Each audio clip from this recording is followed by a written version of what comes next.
Everywhere you look, you see people itching for a fight. People are drawing lines, heating up the rhetoric. And you wonder where it's all going to end. It makes you think of that image the Buddha talked about, his vision of the world before he left the palace. He says it was like seeing fish in a little tiny stream struggling, fighting one another over what little water they had. The stream was dwindling. And of course, they're all going to die. And everywhere he looked, everything was laid claim to, as he said. If you wanted anything, you had to fight somebody for it. He was overcome with what he said was a sense of samvega, which can be translated as dismay, or even stronger terms as terror. This is what the world is like. You fight and fight, and then you die. And then you come back and you fight some more. He said he looked for a way out, and then he learned to look into his own heart, and he saw that there was an arrow embedded in his heart. When he removed the arrow, that was the end of the problem. So what is this arrow that causes us to want to fight? Well, it comes down to the things we identify with, and we identify with them out of greed, aversion, and delusion. This is a type of thinking the Buddha calls papancha. You start with the idea, well, this is me, this is who I am, and then you decide, well, these are the things I need, and you start laying claim. That, he says, is the beginning of conflict. You have to turn and look at these perceptions about who you are, and particularly with the greed, aversion, and delusion that stoke that sense of who you are, because they're the real problem. I was reading a while back someone saying that our problem is that we have the wrong map of reality. We think that there is a permanent self, and so when things happen to us, we react as if there were a permanent self. But once we realize there is no permanent self, then there's no reaction and everybody's okay. That's like saying, realizing that my food is impermanent, my stomach is impermanent, so I'm just not going to eat anymore. As long as there's hunger, there's going to be eating. As long as there's greed, aversion, delusion, there's going to be a sense of self that you've got to defend. Of course, there's a hunger. And the Buddha's not saying don't be hungry. He says find a state of mind that doesn't require hunger. That's what we're looking for inside. So the fight is not outside, the fight is inside, or the good fight is inside.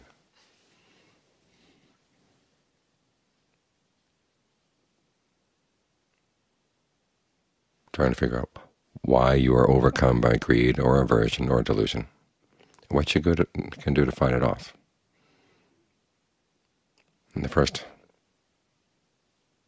line of the strategy is to be virtuous, to have principles, to have character. In other words, to be the kind of person you can trust, that you're not going to harm anybody, you're not going to harm yourself, you're not going to harm other people.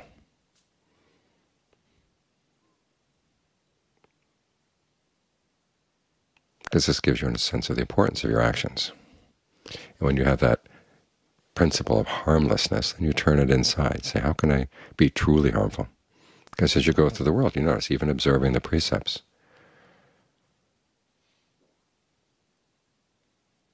the fact that you're alive places a weight on the world, the fact that you're a human being, or a being of any kind.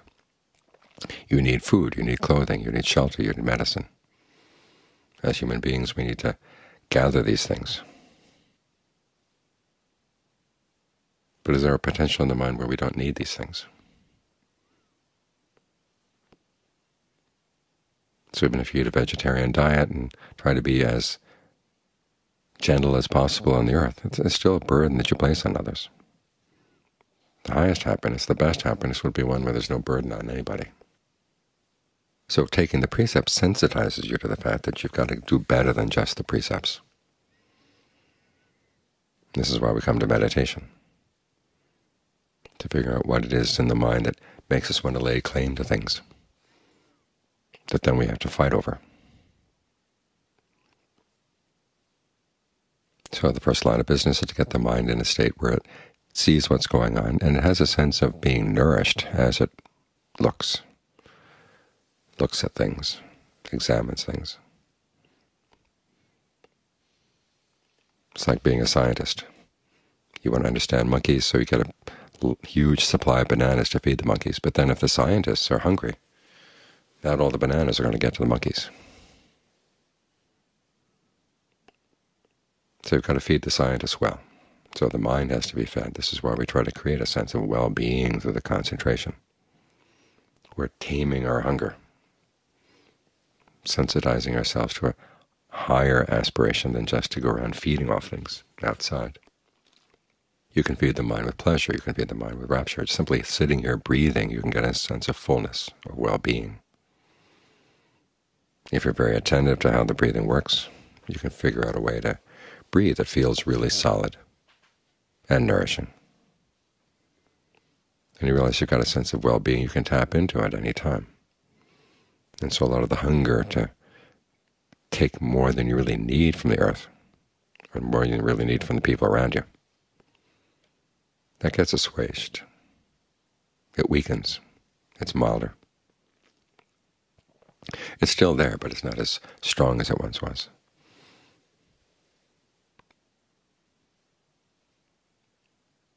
And then you can dig deeper into the mind to see what's going on, why the mind keeps creating trouble for itself.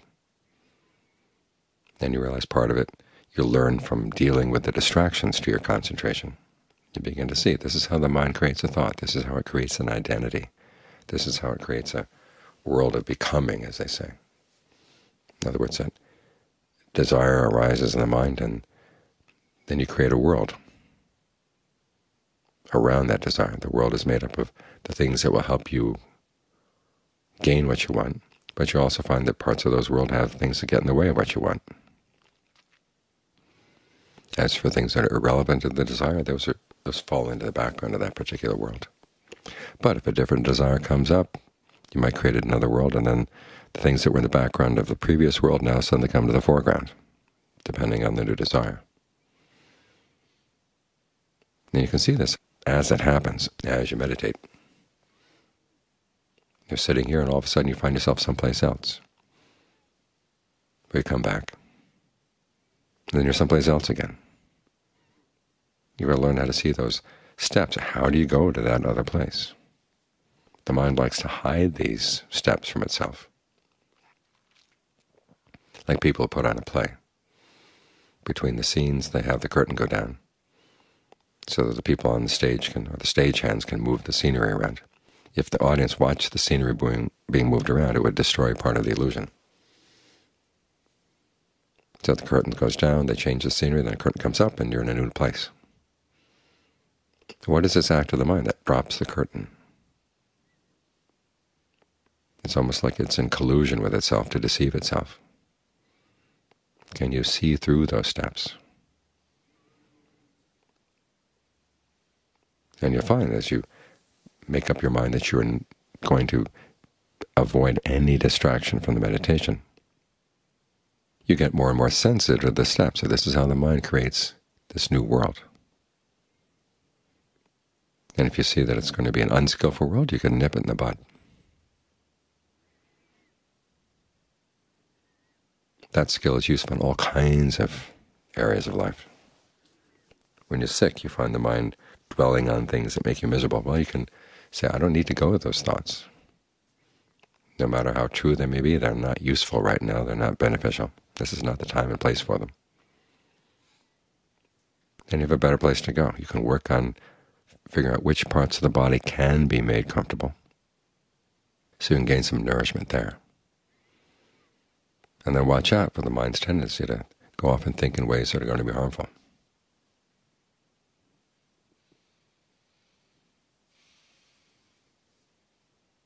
The other way you learn about the process of becoming is watching the state of concentration itself.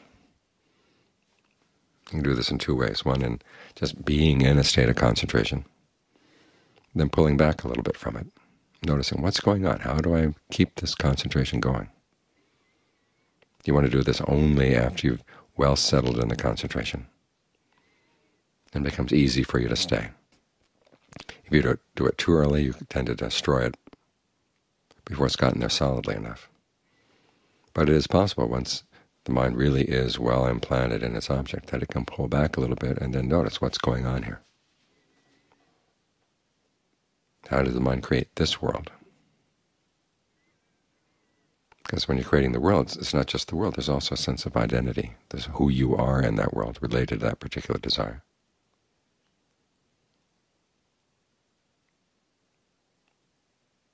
And you can see this process. Some worlds are actually worth creating, others are not. And you learn to get very discerning. You develop a good sense of judgment as you fight off the worlds that are not conducive to you, and maintain the worlds that are. You get a better and better sense of how the mind is creating these desires, and the worlds that go around them, and the identities that go around them.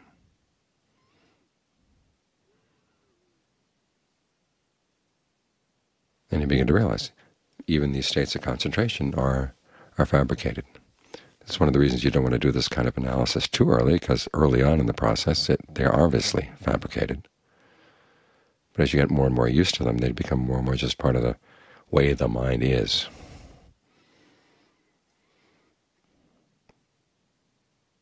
And you tend to forget what went into creating the mind that way. You feel that you've come down to a deeper level of reality inside the mind, which you have. But you have to see, well, this too is fabricated. And as I said, one way of doing this is noticing the mind as it's in a state of concentration. The other is as it moves from one level of concentration to another. You begin to realize you drop certain things. There are fewer and fewer elements that go into each of the progressively higher stages of concentration. And you can see them fall away as you go from a lower level of concentration to a higher one. See, oh, this is part of that construction, part of that fabrication.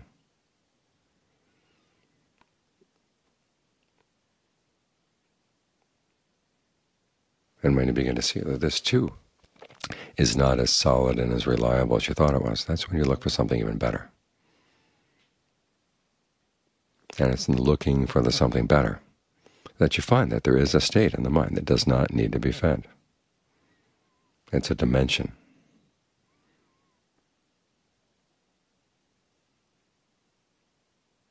And that's where all the conflict ends.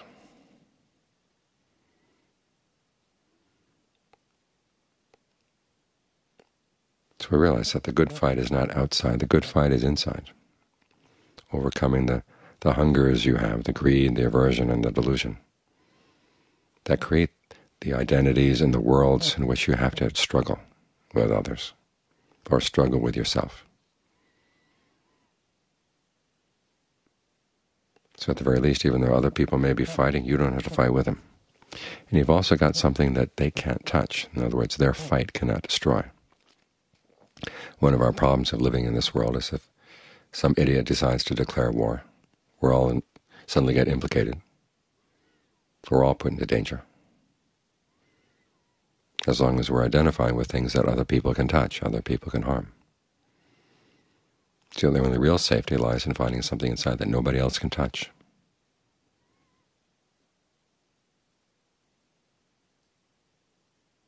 That's the good part of this, is it offers true safety. It's not just saying, well, I'm going to be passive and just kind of give in, let other people trample all over me. That's not victory. Victory lies in going inside and seeing, how did you place yourself in this position of danger to begin with? How can you get yourself out?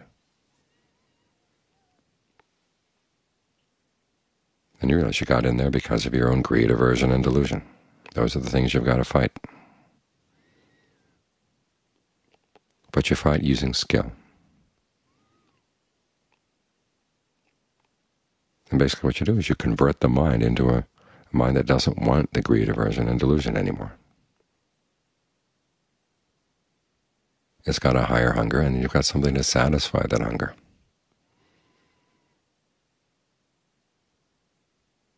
That's how you come out winning.